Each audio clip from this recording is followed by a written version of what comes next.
Movie के शुरू होते ही हम मेन कैरेक्टर मीमो को देखते हैं। मीमो आज जल्दी तैयार होकर अपने बॉयफ्रेंड से मिलने जाती है, जिसका नाम मीनो था, और वो दोनों कुछ डिस्कस कर रहे होते हैं। और मीमो कहती है, मुझे बहुत डर लग रहा है। फिर उसका बॉयफ्रेंड कहता है, कुछ दिनों की बात है, फिर सब कुछ ठीक हो जाएगा। मीमो अपने बॉयफ्रेंड से इतना प्यार करती थी कि उसके लिए कुछ भी कर सकती थी। मीनो को पैसे की जरूरत थी, उसे 15 दिन के लिए क्लब में काम करने को कहता है। फिर उसके बाद हम दोनों शादी कर लेंगे। इसके बाद मीनो वहाँ से चला जाता है। उसके बाद एक ब्रूथल में उसकी मालकिन कोलेट से मिलती है। कोलेट उसे ऊपर से नीचे तक देखती है और उसे कहती है, तुम्हारे बारे में जितना सुना था तुम मुझसे ज्यादा सुंदर। मीमो उसे कहती है, मुझे ब्रूथल के बारे में ज्यादा कुछ पता नहीं है, इसलिए वो थोड़ी सी नर्वस थी। इस पर कोलेट कहती है, तुम धीरे धीरे सब सीख जाओगी। फिर कोलेट उसे उसका एक प्राइवेट रूम दिखाती है और कहती है, तुम्हें यहाँ एक कमरा और क्लाइंट भी मिलेंगे, बदले में तुम्हें तुम्हारी कमाई का 50% मिलेगा। फिर कोलेट मीमो को वहाँ की बाकी सब लड़कियों से मिलवाती है और कहती है, तुम्हें अपने कस्टमर का ध्यान रखने के लिए अपनी बॉडी को मेंटेन करके रखना होगा। वहाँ की सब लड़कियाँ पूछती है कि तुम्हारा पिम्प कौन है, और मीमो कुछ समझ नहीं पाती। उसके बाद मीमो को डॉक्टर के पास ले जाया जाता है। डॉक्टर उसे सारे कपड़े उतारने को कहता है, और डॉक्टर जब मीमो का बॉडी चेकअप कर रहा था तब उसे समझाने की कोशिश करता है, आखिर तुम ये काम क्यों कर रही हो। इस पर मीमो बोलती है, मैं ये सब अपने बॉयफ्रेंड के लिए कर रही हूँ, और 15 दिन बाद मैं ये सब छोड़ दूँगी। उसके बाद मैं और मेरा बॉयफ्रेंड शादी करके अच्छी लाइफ बिताएंगे। अगले दिन कोलेट मीमो का नया नाम रखती है और कहती है, तुम्हें आज से पेप्रिका कहकर बुलाएंगे। ब्रोथल में आज मीमो का उसका पहला कस्टमर मिल जाता है और कोलेट इसे देखकर काफ़ी खुश होती है। पेप्रिका अपने क्लाइंट के साथ सेक्स करते हुए उसे बीच में रोक देती है, जिससे कोलेट गुस्सा होकर पेप्रिका को लास्ट वार्निंग देती है और कहती है, अगली बार अगर ऐसा हुआ तो मुझसे बुरा कोई नहीं होगा। उसके बाद से पेप्रिका काफ़ी खुश रहने लगी थी, क्योंकि ब्रोथल में जितने भी कस्टमर आते थे वो सिर्फ पेप्रिका को ही पसंद करते थे।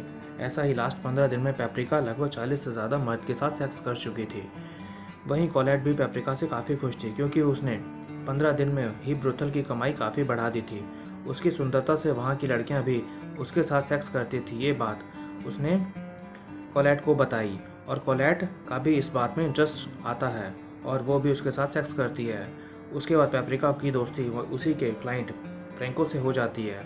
अब अक्सर फ्रैंको वहाँ आकर पेप्रिका से मिलने लगता है, क्योंकि वो पेप्रिका से काफ़ी प्यार करता था और कहता था, तुम ये काम छोड़ दो। तब पेप्रिका इस पे कहती है, जल्दी मेरा बॉयफ्रेंड अपना काम खत्म करके आएगा, फिर उसके बाद हम शादी करके एक नई ज़िंदगी की शुरुआत करेंगे। फिर वो अपने बॉयफ्रेंड को फ़ोन करती है, पर वो फ़ोन पिक नहीं करता। इसी कारण वो काफ़ी दुखी हो जाती है। अपना मूड ठीक करने के लिए पेप्रिका फ्रैंको के साथ डिनर पर जाती है, जहाँ पर उसका बॉयफ्रेंड मीनो किसी और लड़की के साथ दिखाई देता है। फिर पेप्रिका उससे पूछती है, ये लड़की कौन है और तुम लंदन से कब आए। जिस पर वो लड़की पेप्रिका से पूछती है कि तुम कौन हो। उस पर पेप्रिका कहती है, मैं इसकी गर्लफ्रेंड हूँ, और वो कहती है, मैं पिछले 3 साल से इसके साथ हूँ। और पेप्रिका ये बोल के वहाँ से चली जाती है, और मीनो उसको मनाने के लिए उसके पीछे चला जाता है, और इसका फ़ायदा फ्रैंको उठाता है। फिर वो पेप्रिका को अपने घर ले जाता है और जमकर उसके साथ सेक्स करता है। अगले दिन पेप्रिका उसके लिए नाश्ता बनाकर लाती है। फिर फ्रैंको उसे कहता है, मैं जल्द ही कैप्टन बनने वाला हूँ, क्या तुम मेरी वाइफ बनोगी। पेप्रिका उसे साफ साफ मना कर देती है, क्योंकि उसे हाल ही में प्यार में धोखा मिला था, और कहती है, अब मैं भी ब्रूथल में काम करूँगी सिर्फ अपने लिए। अगले दिन ब्रूथल में मीनो आता है और उसे अकेले में पेप्रिका से बात करने लगता है और बोलता है, तुम यहाँ जितने भी पैसे कमाती हो उसमें से 60% मुझे चाहिए। इस पर पेप्रिका कहती है, मैं तुम्हें जेल भेज दूँगी। इस पर मीनो कहता है, तुम अपनी मर्ज़ी से आई हो और मैं तुम्हारा पिम्प हूँ। और यहाँ पर पेप्रिका को पिम्प का मतलब समझ आता है। मीनो का यही काम था, लड़कियों को फंसाकर ब्रूथल में काम करवाता था ताकि उसे पैसे मिल सके। फिर पेप्रिका डर जाती है और कोलेट से मदद मांगती है। फिर कोलेट कहती है, मैं तुम्हारी पूरी मदद करूँगी। फिर अगले दिन एक दूसरी लड़की का पिम्प उसे बुरी तरह से मारता है। फिर ये देखकर पेप्रिका डिसाइड करती है कि वो ये ब्रूथल छोड़कर दूसरी जगह कोई जॉब करके अपनी लाइफ बिताएगी। अगले दिन पेप्रिका वहाँ से निकल जाती है। रास्ते में उसी लड़की का पिम्प मिलता है जिसने उस लड़की को मारा था। वो पेप्रिका को पहचान लेता है और ट्रेन में ही उसके साथ ज़बरदस्ती सेक्स करता है। फिर पेप्रिका दूसरी जगह एक बार क्लब में जॉब के लिए जाती है, जहाँ पर उसका मालिक उसे अलग ही तरीके से बिहेव करता है और पेप्रिका को रिजेक्ट कर देता है, क्योंकि उसी पिम्प ने बार के मालिक को जॉब देने से मना कर दिया था। कहीं ना कहीं वो पेपरिका से अपना कमीशन बनाने की सोच रहा था।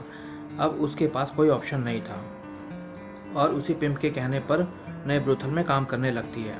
अब पेपरिका एक बड़े शहर में थी, जिसके कारण बहुत अमीर लोग आते थे, जिसके कारण पिछले ब्रोथल से ज़्यादा कमाई होती थी और अब पेपरिका यहाँ काफ़ी खुश थी। अचानक एक दिन वहाँ काम कर रही लड़की की मौत हो जाती है। ये देखकर पेपरिका काफ़ी डर जाती है। उसे लगता है ब्रोथल में काम करते करते उसे भी ये बीमारी हो जाएगी। फिर एक क्लाइंट उसे समझाता है, तुम्हारे साथ ऐसा कुछ नहीं होगा। कुछ समय बाद पेपरिका को फ्रैंको मिलता है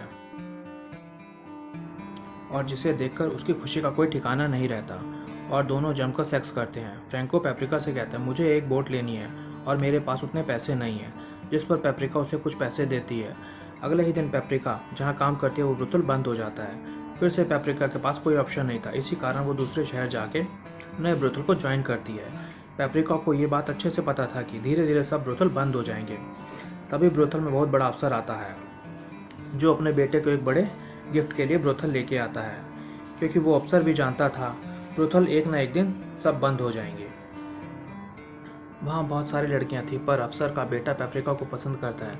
कुछ दिन बाद अफसर का बर्थडे आता है और वो खुशी के लिए पेपरिका को अपने पास बुलाता है और जमकर सेक्स करते हैं। ऑफिसर खूब मज़ा आता है। खुशी खुशी में वो सबके सामने पेपरिका को अपनी वाइफ बना लेता है। शादी के कुछ दिन बाद ऑफिसर की मौत हो जाती है। उसके बाद पेपरिका उसकी प्रॉपर्टी की आधी मालकिन बन जाती है और वो अब फ्रैंको को नया बोट खरीद कर दे देती है। अब पेपरिका और फ्रैंको एक साथ रहने लगते हैं और इसी के साथ मूवी खत्म हो जाती है।